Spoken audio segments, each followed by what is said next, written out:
Former President Trump's son-in-law, Jared Kushner, is testifying before the January 6th House committee today. Now, Kushner, who served as senior White House advisor, is appearing voluntarily before the panel in a virtual meeting. Earlier this week, the White House announced that it will not assert executive privilege over Kushner's testimony to the committee. So here to unpack what this means is CBS News legal contributor Rebecca Roiphe. So, Rebecca, thanks for joining us, first off. And so let us talk about the position that the Biden administration is taking. It isn't new in regards to Trump-era witnesses and documents, but why has the White House refused to assert executive privilege?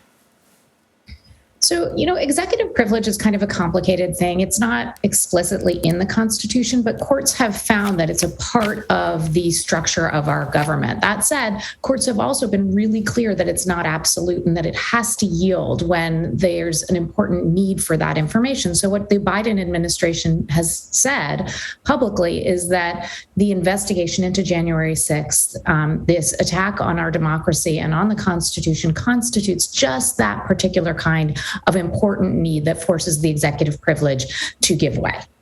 So what's the panel hoping to learn from Kushner's testimony?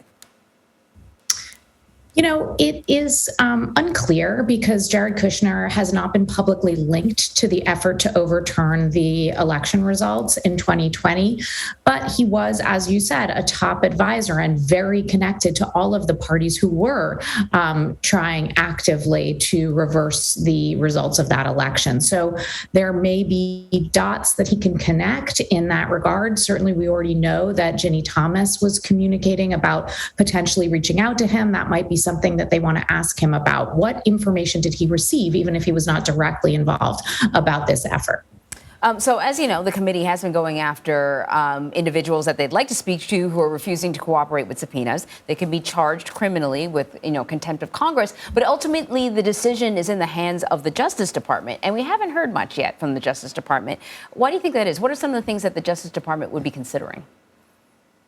So one of the main things that the Justice Department has to be considering is its long-held policy, a policy that's been held by Republican administrations and Democratic administrations, or rather the Department of Justice under those administrations, which is that they generally do not interfere in these kinds of matters. And they see it as, part of the executive privilege for these top officials to remain silent in these investigations. And so the question would be, is there a justification for departing from those long-held practices? And there are legal and political implications for the Department of Justice that are serious if it chooses to do so. It will obviously be under attack from some for having made the decision for inappropriate political reasons. And then, of course, it sets a precedent going forward. So politically, is this something that the executive branch wants to do, which is open itself up in the future for other administrations doing just the same thing with the executive privilege? So it's really very complicated. And I imagine those top officials in the Department of Justice are mulling these questions over in a very serious way. Rebecca, let me also ask you about the wife of Judge Clarence Thomas, Ginny Thomas. The panel is also seeking to interview her. Why are her texts with former Trump White House Chief of Staff Mark Meadows? Explain the legal jeopardy, if there is one. I understand why they're consequential, but what is the legal jeopardy that she or former Congressman Meadows could find himself in?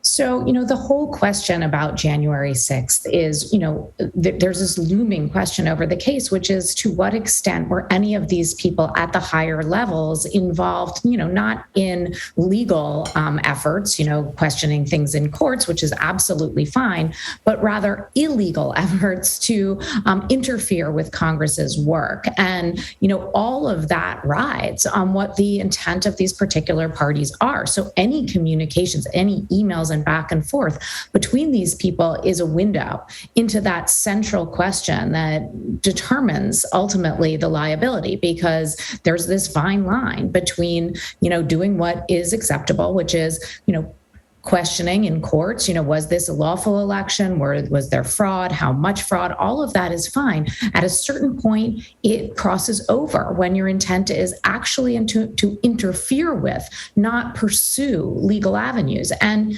those emails are critical in determining whether those top players like Mark Meadows and other controversial figures who are closely related to important figures in our government, like Jenny Thomas, to what extent was she involved? And to what extent was her involvement potentially problematic or even criminal?